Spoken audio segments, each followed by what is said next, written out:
Hi all, അസ്സലാമു അലൈക്കും. Welcome back to Silna's kitchen.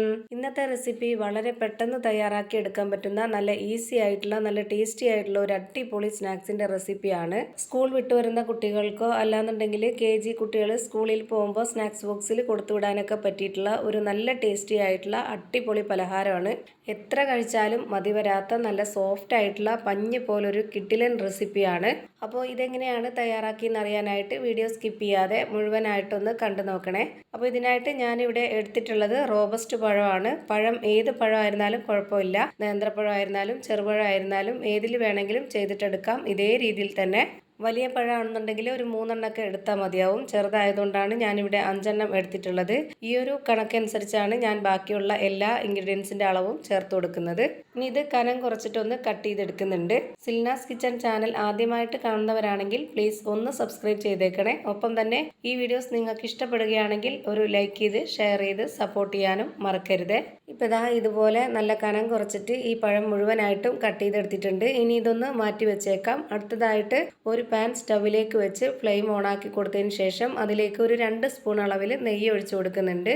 ഇനി ഈ ഒരു നെയ്യ് നല്ലപോലെ ചൂടായിട്ട് വരുന്ന സമയത്ത് ഇതിലേക്ക് ഒരു 3 ഏലക്ക ഇട്ട് കൊടുക്കാം. ഇനി ഇതിന്റെ ഫ്ലെയിം ഒന്ന് ലോ ഫ്ലെയിമിലാക്കിയതിന് ശേഷം നമുക്കിതിലേക്ക് നേരത്തെ കട്ട് ചെയ്ത് വെച്ചിട്ടുള്ള ആ ഒരു പഴം ഇതിലേക്ക് ഇട്ട് കൊടുക്കാം. ഇനി ഈ ഒരു പഴം നെയ്യിൽ കിടന്ന് നല്ലപോലെ ഒന്ന് വെന്ത് ഉടഞ്ഞു കിട്ടണം.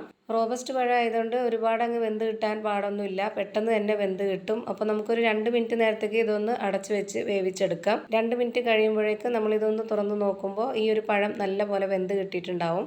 ഇപ്പോൾ കണ്ടില്ലേ, പഴം നന്നായിട്ട് വെന്ത് കിട്ടിയിട്ടുണ്ട്. ഇനി സ്പാച്ച് വെച്ചിട്ട് ഇതുപോലെ ചെയ്തെടുക്കുമ്പോഴത്തേക്ക് നന്നായിട്ട് ഉടഞ്ഞു കിട്ടും. ഇനി ഇതിലേക്ക് ഇട്ട് കൊടുക്കേണ്ടത് ചിരകിയ തേങ്ങയാണ്. ഞാനിവിടെ 250 ml കപ്പിൻ്റെ അളവിൽ 3/4 കപ്പ് തേങ്ങ ചിരകിയതാണ് ഇട്ട് കൊടുക്കുന്നത്. തേങ്ങ ചിരകിയതിന് ശേഷം മിക്സിയുടെ ജാറിൽ ചെറുതായിട്ടൊന്ന് ക്രഷ് ചെയ്തെടുത്തിട്ടുണ്ട്. എന്നിട്ടാണ് ഇതിലേക്ക് ഇട്ട് കൊടുത്തിട്ടുള്ളത്.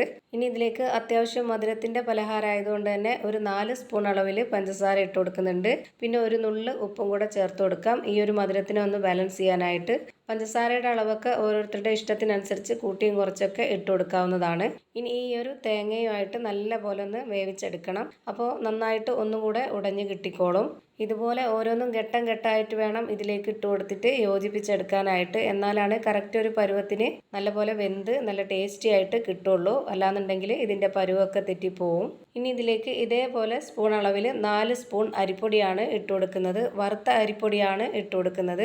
വറുത്ത അരിപ്പൊടി തന്നെ ഇട്ട് കൊടുക്കാൻ വേണ്ടി നോക്കുക, എന്നാലാണ് ഈ ഒരു ടേസ്റ്റ് കിട്ടുള്ളൂ. അതുപോലെ കറക്റ്റ് പരുവത്തിനും കിട്ടുള്ളൂ. ഇനി ഇതിലേക്ക് 60 ml കപ്പിൻ്റെ അളവിൽ 1 കപ്പ് പശുവിൻ പാലാണ് എടുത്തിട്ടുള്ളത്. അതിൽ കുറച്ച് വീഡിയോയിൽ കാണാൻ ഒരു ഭംഗിക്ക് വേണ്ടിയിട്ട് കുറച്ച് യെല്ലോ ഫുഡ് കളറും കൂടെ ചേർത്ത് കൊടുത്ത് ഇളക്കിയിട്ടാണ് ഇതിലേക്ക് ഒഴിച്ചു കൊടുത്തിട്ടുള്ളത്. ഒരു കളറും വേണ്ടാന്നുണ്ടെങ്കിൽ അങ്ങനെയും തയ്യാറാക്കി എടുക്കാം. ഇനിയിപ്പോൾ മഞ്ഞൾപ്പൊടി ഇട്ട് കൊടുക്കണമെന്നുള്ളവർക്ക് അങ്ങനെ ഇട്ട് കൊടുക്കാം. അതൊക്കെ ഓരോരുത്തരുടെ ഇഷ്ടത്തിനനുസരിച്ച് ചെയ്തിട്ടെടുക്കാവുന്നതാണ്. ഇനിയിപ്പോൾ ഒരു കളറില്ലെങ്കിലും ടേസ്റ്റിന് വ്യത്യാസമൊന്നുമില്ല. അപ്പോൾ ഇതാ ഈ ഒരു പരുവത്തിലാണ് ഇത് റെഡിയാക്കി എടുത്തിട്ടുള്ളത്. ഇനി നമുക്കിതിൻ്റെ ഫ്ലെയിം ഓഫ് ചെയ്ത് കൊടുക്കാം. എന്നിട്ട് ചൂടാറിയതിന് ശേഷം കയ്യിൽ കുറച്ച് നെയ്യൊന്ന് സ്പ്രെഡാക്കിയതിന് ശേഷം ഇതേപോലെ ഓരോരുത്തർക്കും ഇഷ്ടമുള്ള ഷേപ്പിൽ ഇഷ്ടമുള്ള വലിപ്പത്തിൽ തയ്യാറാക്കി എടുക്കാവുന്നതാണ്.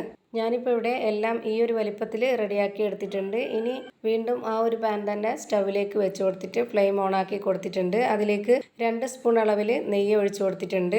നെയ്യ് ഒന്ന് ചൂടായിട്ട് വരുമ്പോൾ ഒന്ന് ലോ ഫ്ലെയിമിൽ ഇട്ട് കൊടുത്തതിന് ശേഷം നമ്മൾ റെഡിയാക്കി വെച്ചിട്ടുള്ള ആ ഒരു ബോൾസ് ഇതിലേക്ക് ഇട്ട് കൊടുത്തിട്ട് ഒന്ന് ചെറുതായിട്ടൊന്ന് ഫ്രൈ ചെയ്തിട്ടെടുക്കാവുന്നതാണ്. ഒരുപാട് നേരം വേണ്ട, 1-2 സെക്കൻഡ് ഇതുപോലെ ഒന്ന് തിരിച്ചും മറിച്ചൊക്കെ ഇട്ട് കൊടുത്തിട്ട് ഒന്ന് ഫ്രൈ ചെയ്തിട്ട് എടുക്കുമ്പോഴത്തേക്ക് നല്ല ടേസ്റ്റ് ആയിരിക്കും. നല്ലൊരു നെയ്യുടെ മണമൊക്കെ ഉള്ള നല്ലൊരു വെറൈറ്റി ടേസ്റ്റി ആയിട്ടുള്ള ഒരു അടിപൊളി പലഹാരമാണ് റെഡിയായി കിട്ടുന്നത്. അപ്പോൾ ഇതേപോലെ തന്നെ നിങ്ങളും ഒന്ന് ട്രൈ ചെയ്ത് നോക്കുക. നിങ്ങൾക്കും നിങ്ങളുടെ വീട്ടുകാർക്കും എല്ലാവർക്കും ഒരുപോലെ ഇഷ്ടാവും.